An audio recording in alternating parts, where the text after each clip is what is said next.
ndashimira Imana abantu bansunitse gushikaho atamuntu akinkwega kuza mu nzu y'Imana. Umuryango wa Oscar na Frerete Imana ibahiza. Je bénis Dieu pour toutes les personnes qui m'ont. Aba bantu tureke kuvuga icyo dupfana ariko mvuga ibintu bankoreye barankweze gushikaho ubu atamuntu akinkwega mu gakiza. Je bénis Dieu pour la famille d'Oscar, que Dieu les bénisse. Ils m'ont beaucoup. Oscar n'umugore wiwe Imana ibahezagire. Que Dieu bénisse Oscar et sa femme. Hakintu baranyima mu buzima bwabo ariko ikintu cyambere ndabashimiye mwaratumye shikaho nshitse no munsi kubw'agakiza.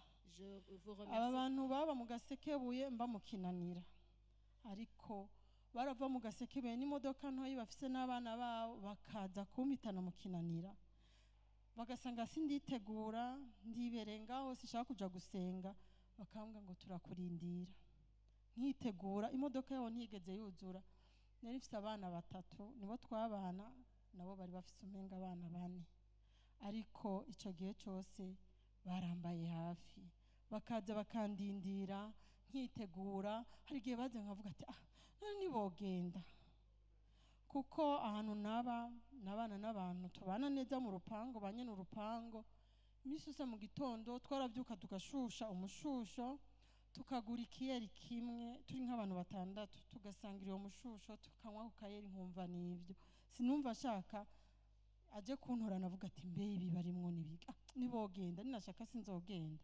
ariko barihangana buri munsi kwa Mungu bategerezwa kuza kuntora. Rero Imana mwanshikaniye namwe izo babera Imana muyibone mu bana banyu mubabegere mu miryango yanyu yose Imana izo bagirire neza izo barinde kubona abanyu baja mu mahonero kubera mwambere abikimazi mwampaye ibintu ntari gushobora kuronka. Jewe ntanshaka gushinga y'agakiza jewe navutse ndi umwisilamu ariko ubwo bw'isilamu sinigeze ndabupratika nabayeho ndandaza akabare kuva mbaho iwacu twadandaza akabare ngiye no kushaka urugo rwanje nadandaza akabare nama mu kabare namwe Ramazani ugeze n'ukuri sinafunga kandi akabare sinakugara urumva byari ibintu byo ngaho nyene sinarinzi ko Imana imbiki umunsi umwe kuzoba narakijijwe hama naye ngomba nshinge maze ku nkiri ruguru nari naratinye koza ino numva nashaka kuza ino kubera numva ntota ibintu byanje ntota n'umugabo nari mfise ariko ngomba ndakubwire igihe cy'Imana kigeze narahagurutse ndazi ni Bujumbura nitwashotse duhebana no se w'abana banje ariko maze kwakira agakiza je nari umugore wa kabiri maze kwakira agakiza naramusezereye kandi utashwanye namusezeye ndamubwira ati je hari inzira ngomba gukurikira kandi nanje wowe nturi umugabo wanje genda ugumane n'umugore wawe sinobabwira ngo sinamukunda naramukunda nukuri ko abene wacu bavuga iginduru kuva kera ngo nzi ni Bujumbura ariko numva umenga nozi Bujumbura no bandamutakaje ariko igihe kigeze cy'Imana naraje kandi nawe kuvuga ngo yaciye ampeba yaraza ariko igihe kimwe maze kwakira agakiza maze kumva ko nshikamye jewe nyene namubwiye ko tutakiri kumwe agenda bandanye n'umugore wiwe cyo gihe twese twari abagore babiri ariko nta numwe yari yanditswe hama umunsi umwe je ndaduga mu Kayanza nashikira kuri mukeba wanje n'uyo mugabo wanje nyene cyasanga abashiyo umunsi twambaye ibitenge bisa twicaye hamwe turiko turanywa umuvinyo arambwa ati rero Rema hari ikintu ngomba kukubwira umugabo se w'abana banje yitwa Vinari ati Vinari abantu biwabo baramurembeje ngo nagira umugore umwe bandikwa rero urashobora kwandikwa nawe canke je nkandikwa na mukandikwa ndamugatoya murandikwa ngo nta nduru uzoza gutera ngo konzi ko jive narakubonye atosinya tije nta nduru nzotera sawa turakoze hama se w'abana araza kundaba ndarinda ko ivyo bintu abimbwira ndabibura ariko twabivuganye na mukeba wanje harara aryama bukenda muherekeza kuri Gare du Nord nca ndamusezera ndamubwira ati uzogira urubanza rwiza. Aca arakanguka kwa je nari nsanzwe ndi umunyamahane bwa mbere ikintu cose je naca ngwana arumigwa abonye y'ivyo bintu ntabikoze arumigwa. Hama hari jeudi bandi kwa vendredi lendi mbona aragarutse ndamubwira ati mbe byo wasezeye imbere y'abantu ugasinyira kugarutse ivyo navyo nibiki ngo navyo byobuza ko tubana toya soko bimeze genda ugumana inzira yawe nanje ngumane yanje. Aragenda nanje ngumaho agumaza kambwira ngo je kuraba abana ati sawa akashaka kurara muhira toya ngo namahera y'hotel mfise nkayimurihira abana barira ngo baramukeneye nkabaha ati genda murarane ha kuri hotel au printemps kwa naba muri 5 tigenda murarane nkamurihira itikiti bajane bose ngo nzogutwara abana ati shaka ubatware ngomba ndababwire ntaco tuzitwaza iyo wafashe decision n'Imana iragufasha gukomera. Imana ishimwe. Kandi iyo ntuzovuga ngo ibintu vyanse nozo butarashaka gufata decision niyo wafata decision mu bintu by'ukuri uri kumwe n'Imana izoguherekeza.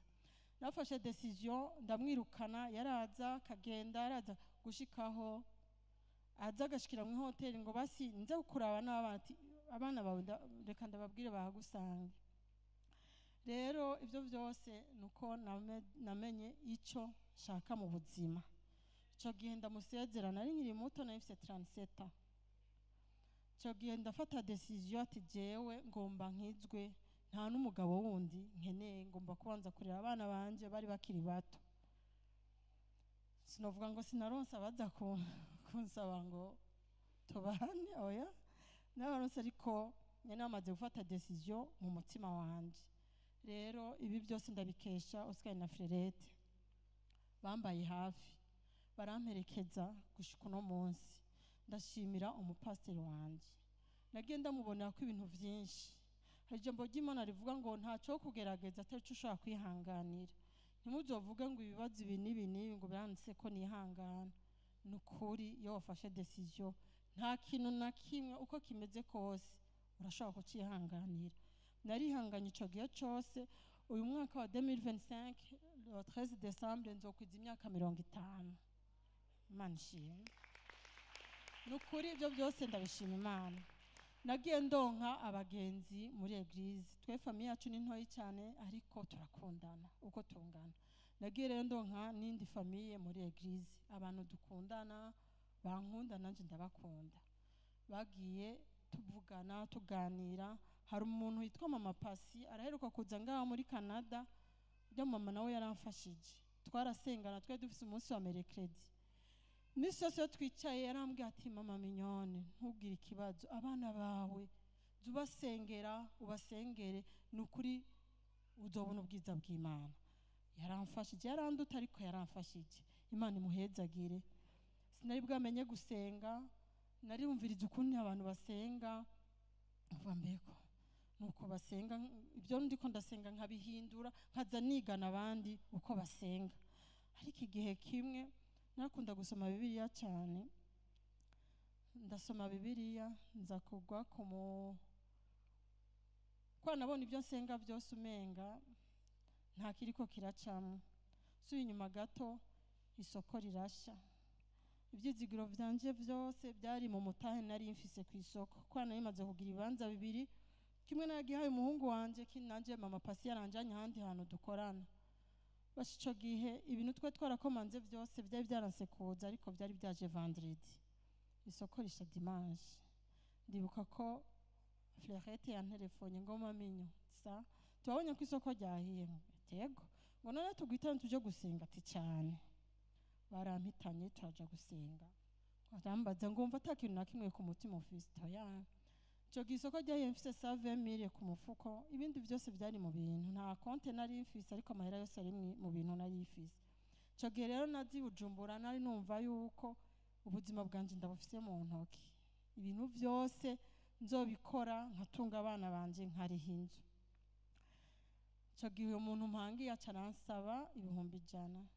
Umuntu yitwa Tatu yasengeraho yagira mariage cyarambwa ati nkeneye amahera y'ikado. Ndumva afise aya mahera yonyene n'isoko ryahiye. ngura yampa nyene ngo kuya ngure kado nca ndamuha 100 asigarana 20, ariko nagiye mbona ukuboko kw'Imana. Imana yagiye ingirira neza. Ico gihe narasenga, abo bantu tubana bakanjana mu bavugishwa. Burya impemu yo kuja mu bavugishwa ni impemu yo wari usanzwe uja mu kuraguza. Iyo ukijijwe vyitwa ko ugiye mu bavugishwa, iyo ni impemu yo kuraguza uba usanga utaranakizwa. Jewe ko ntaramenyera ibintu byo kuraguza, baranjana bakanja nkumva simryohewe. Ikintu rero cyatumye mpeba umunsi umwe, aranje ngo abantu bitwa mu Gikoto, dushitseyo mbona dusa neza, tugize abantu dusanze baca bakuru dushuka bafutse abana babo mu mutwe ngo twifuke mu mutwe ngo dufunge ibitambara, tunuka bamuti gashuka kanu tukibindimwo nibiki. Ca ndarahira ko ntazosubira kujiyo mu bavugishwa banjana, ndabiheba. Rero Imana yarangiriye neza, ubu nta ukinkwega, ndi mu nzira y'agakiza. Uko biri kose ndiko ndakizwa ku munsi ku munsi. Rero Oscar na Frerete, Imana ibahe umugisha. Naye yanje ndi ya kabiri, nari natinye kuva ruguru kubera gupanga, naratinya gupanga. Ruguru uragwa uko ushoboye kose ukatumugira akazu gatoyi kiwawe ubamo. Rero ni cyantera ubwoba kuzi Bujumbura cyane cyari gupanga. Nza rero nizigiye yuko nzoshika nubaka. Yego nari ntanguye kubaka, isoko rica rirashe. Rihiye byose biba biraguye mu mazi.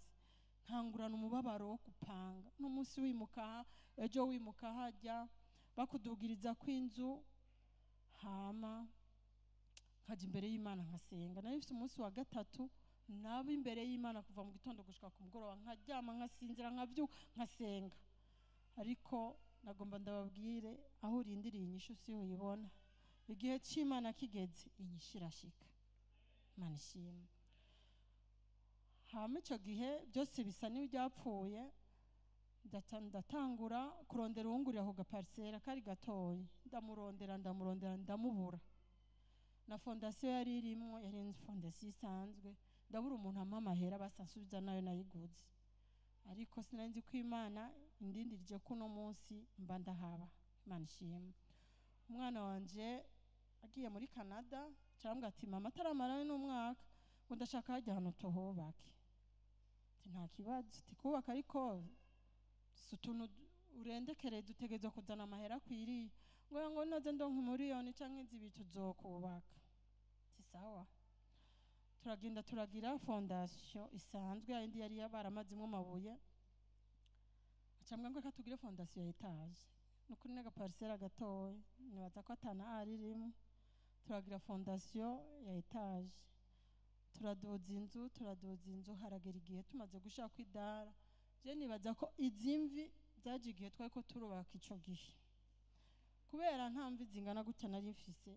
Umunsi umwe hageze kubaka idara, urumva habakeneye amafera beto, isima, ibintu byinshi. Nkabona ndungikire mu miliyoni 2, ndabwiye ibintu bizogenda gute. Naro ukuntu imvura ikiraga twari ko turubaka mu mvura. Kumva umutima wanje uranzi ukuntu umwana wanje ariko aravunika, ayo mahera yatanze bigomba bibomoke. Ariko umunsi umwe idara rirajako. Imana yacu ntihabwa icubahiro.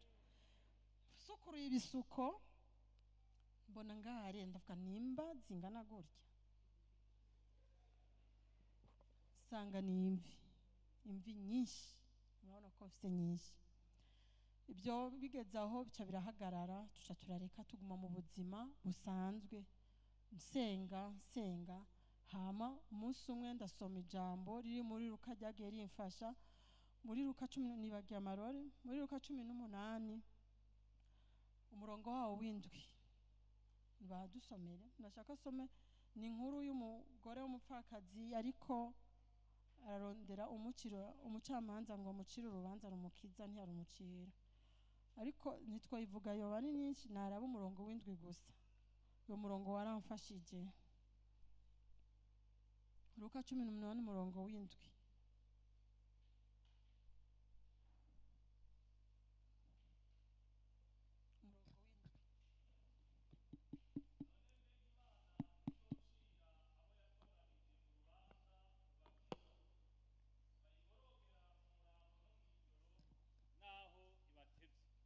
Imana ishimwe.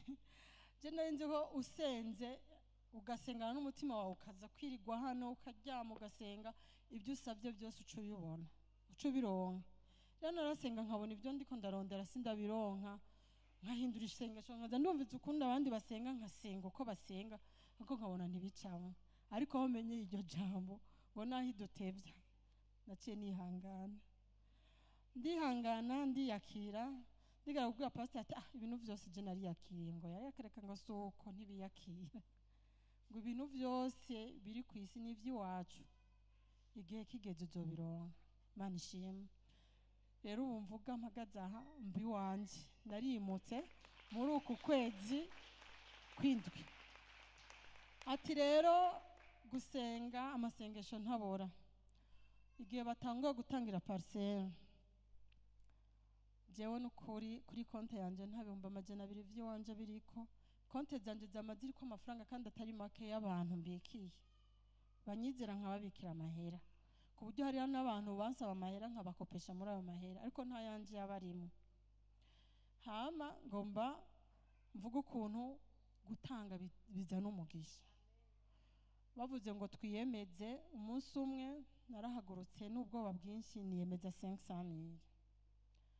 Ashyira amahera ndayarondera hasi hejuru, sinzi umuntu yampaye $50. Chanda yavunjisha ibicaga umenga bampaye 375. Chanda abwira amasama ndakeneye amahera 150. Arayama ndayongereza ndariha. Barasubira bavuga ati nimwiyemeze.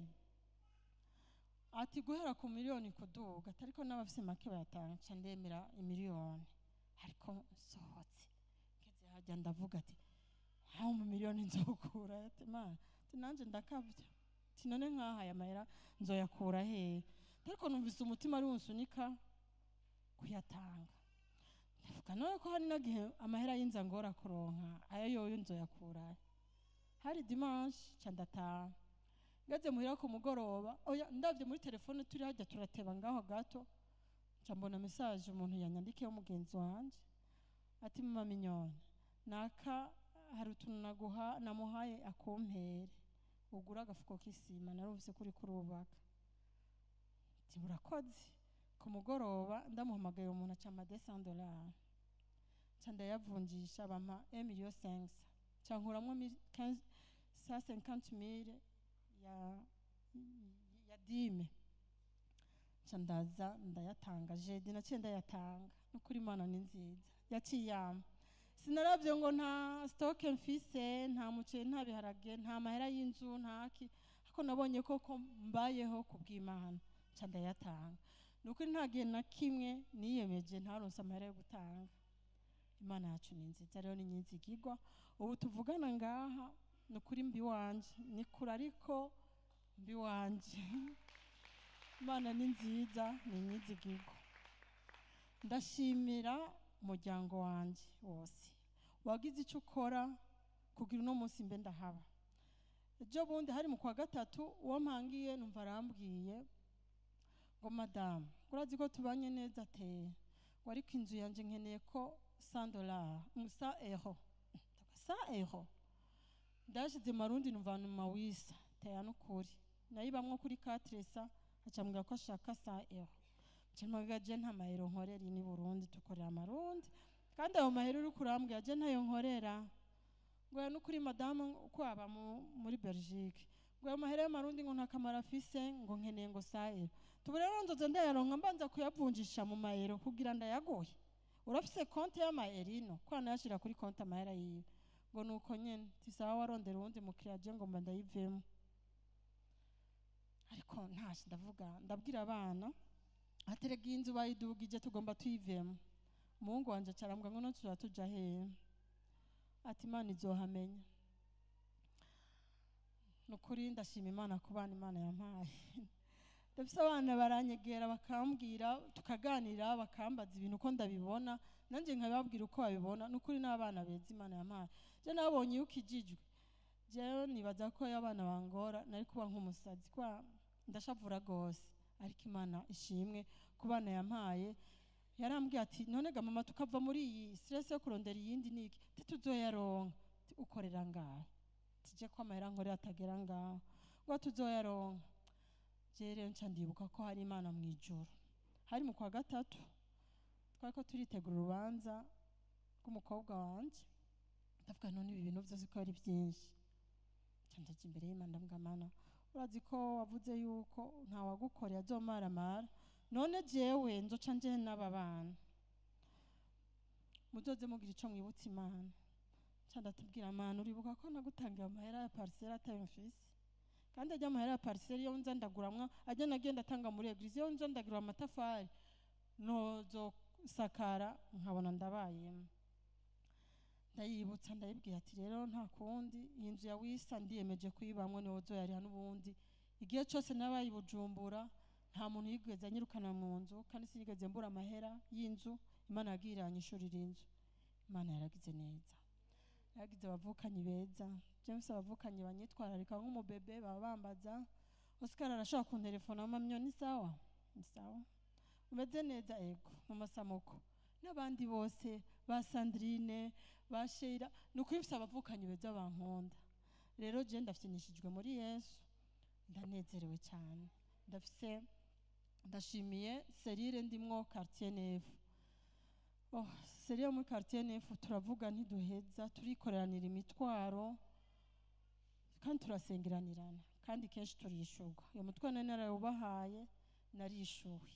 Imana ibampera umugisha.